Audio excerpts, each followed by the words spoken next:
Which chapter So, is after this? we were reading there from chapter Maybe 4, yeah. So, it's interesting that the spiritual master, there's a beautiful prayer that we sing called the Samsara prayers. We regularly sing in glorification of the spiritual master. And the first verse goes like that: Samsara dava nalalita loka chanaya karunya gunaganatvam praptasya kalyana gunanavasya vande guru shri charanadavindam. So the verse is explaining that just like a cloud draws water from the ocean and then pours that water all over like that, yeah?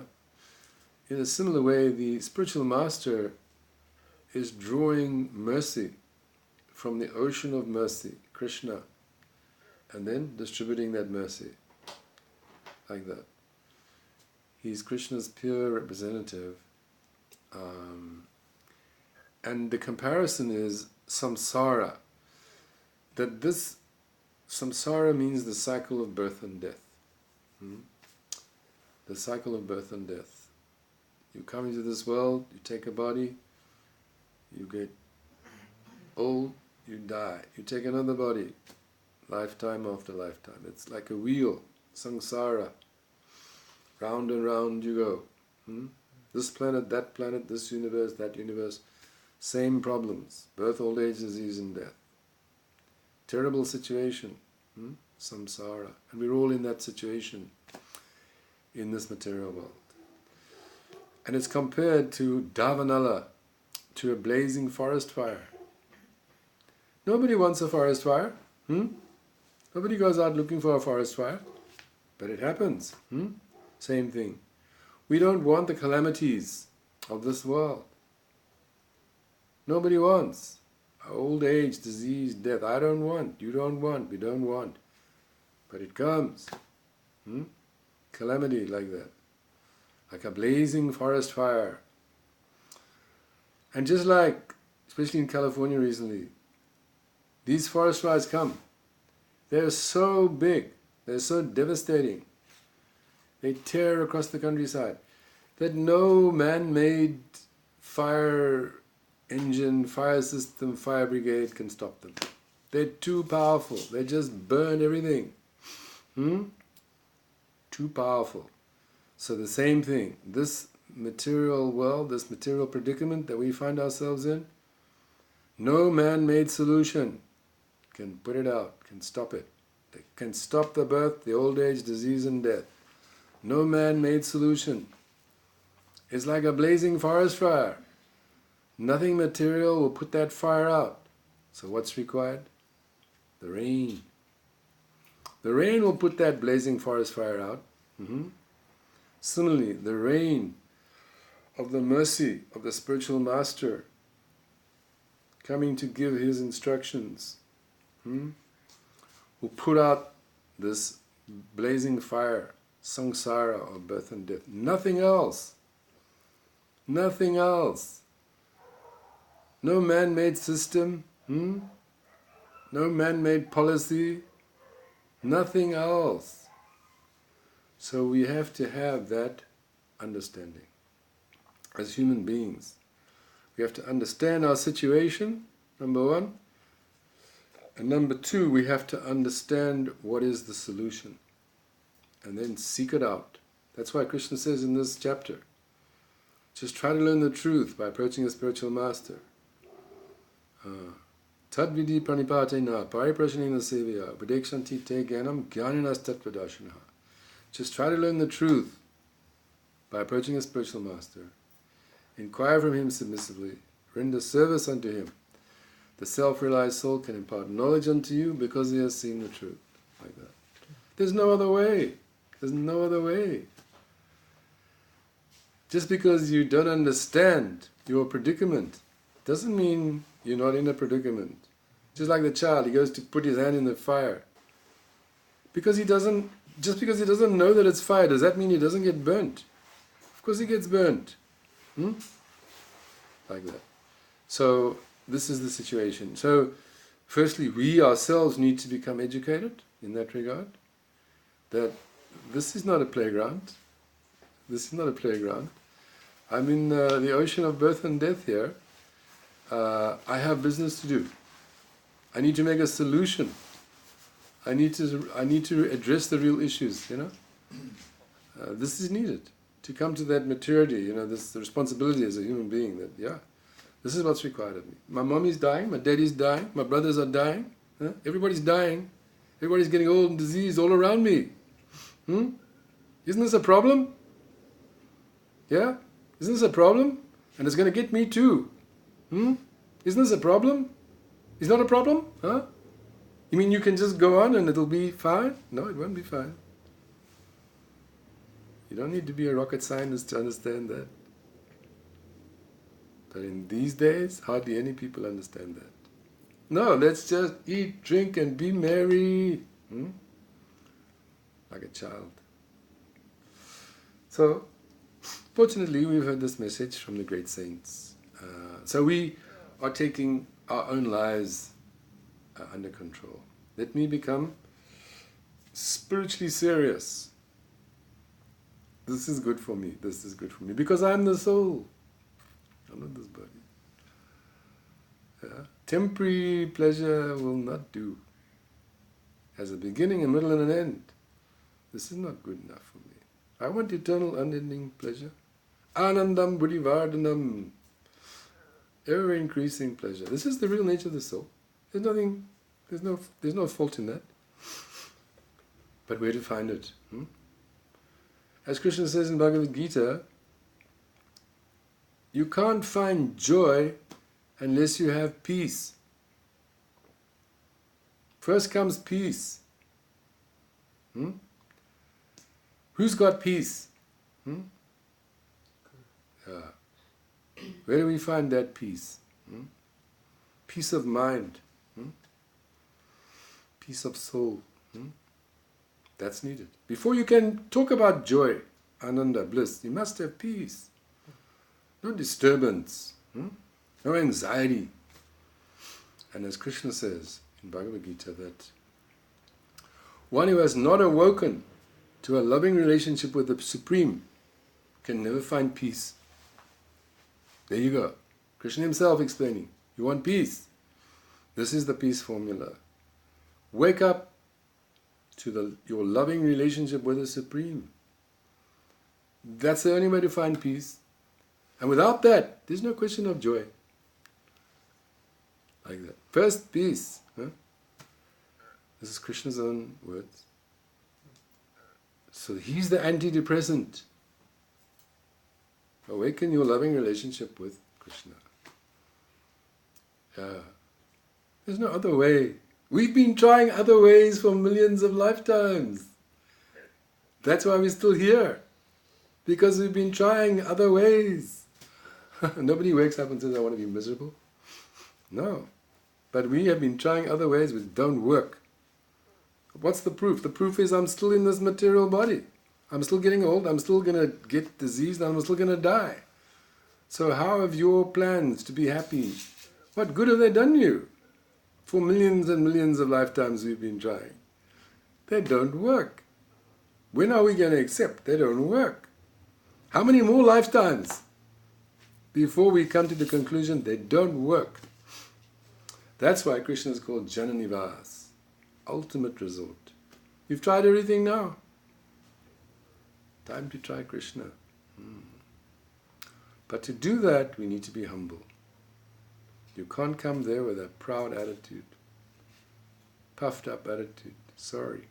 Krishna will not come to you. He will not come to you. You need to have a humble heart. Krishna himself is so humble. He's so humble. So this is needed, to come with a humble heart. To give up this false independence, this notion that I am the controller. I can make things happen. I'm powerful. I've got ability. We need to get free of that. this false independence. I'm completely dependent on Krishna. Completely. If he withdrew his will, I wouldn't even exist at all. How about that? I would cease to exist if Krishna withdrew his will, his sweet will. So how can you be more dependent than that? So this is intelligence. So it's about surrender, isn't it? Yeah. We have been unsurrendered souls for countless lifetimes. That's for sure. That's a fact. We have been unsurrendered souls. Now, by the grace of Gauranga especially, we're starting to become surrendered souls. Good news, huh? Because the unsurrendered souls, wow, they have it rough. They have it very, very rough, huh? And they don't want to learn. They're very stubborn. So they're their own worst enemies. Wow, imagine being an enemy to yourself. Your worst enemy. That's the case of everyone in the material world. They're enemies to themselves. They do not act for their real self-interest. Wow, that's a terrible situation to be in. But fortunately, Gauranga comes, the golden avatar. His pure representatives come and they say, wake up, sleeping soul. These material desires are not your real desires. How about that? They're not your real desires. Just like I used to smoke cigarettes, yeah? Was I born with a cigarette in my mouth? No, sir. So I got this perverse desire to take some nicotine stick, put it in my mouth, which causes cancer, yeah? What kind of desire is that? It's not a natural desire. So all our material desires are like that. The desire for profit, for fame, for adoration. Those are not our real desires. That doesn't mean to say that we don't have real desire. And the Guru comes, that's what Krishna says in this chapter. He plants that seed of devotion in the heart. It's already there, but he nurtures it. So that your real desires will start manifesting. What are those real desires? To serve Krishna with great love and affection. How about that? That's the most magical thing. That the Guru can come and wake up that desire in your heart, which has been sleeping for countless lifetimes. No interest in Krishna whatsoever. Don't even know who Krishna is. Wow, that's deep ignorance, isn't it? You don't even know who Krishna is. I meet people practically every day. When I go hand out my little flyers, this is the Hare Krishna Society. Can you say Hare Krishna? What's that? Hare Krishna. Have you heard about Krishna? No. What is this? Oh, Krishna is the name of God. Sweet name. Every day on the street, never heard of Krishna.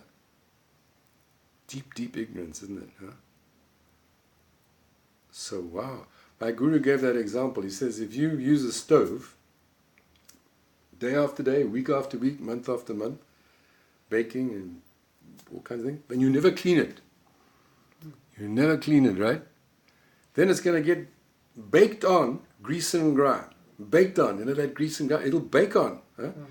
And it'll be so thick, right? Very difficult.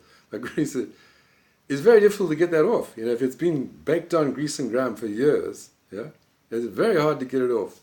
He says that our illusion in this material world is like that baked on grease and grime. It's so thick, that illusion. Illusion meaning I've forgotten Krishna, I've forgotten that I'm the soul, I'm thinking I'm this body. That illusion is so thick. He says that even a jackhammer couldn't cut it loose. That's the illusion. That's how thick that illusion is.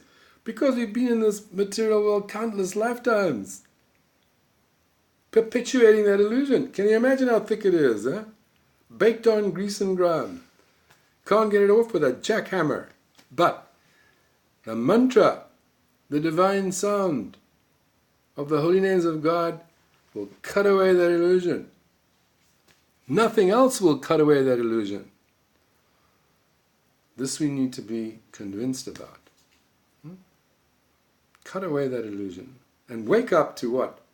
To my real desires.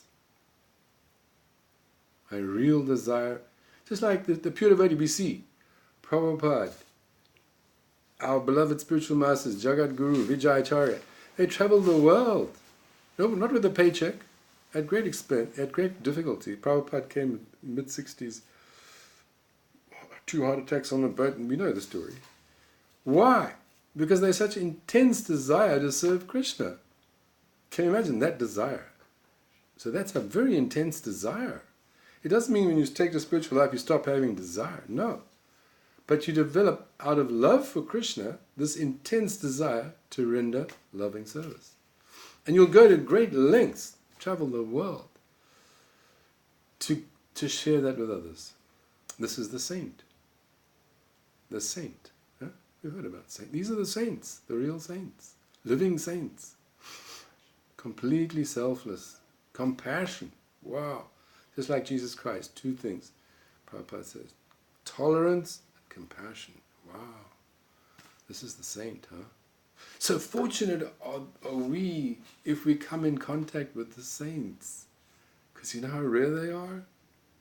Very, very rare. Especially in this world. And why are we fortunate?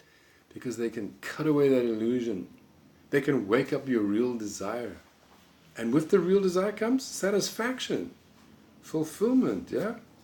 Wisdom, pleasure, yeah, ananda. No anxiety, no depression, no fear. Like Prabhupada, Abhay Charan, fearless at the lotus feet of Krishna. What gifts are those? Wow, you know? This is what the Guru gives. So the more we believe that to be true, the more we will be grateful and enthusiastic to take their instructions to heart and to serve them. Yeah. So, everyday life, we meet people, doesn't it? Eh?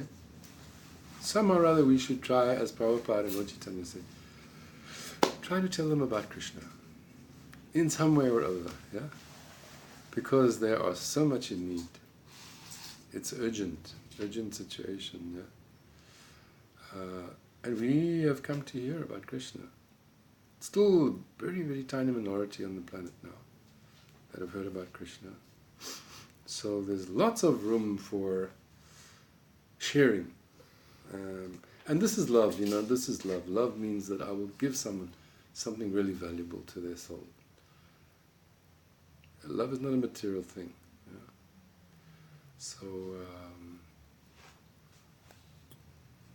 I appreciate your coming to the meeting, and perhaps in your own way try to share, with others something about what we hear at these gatherings.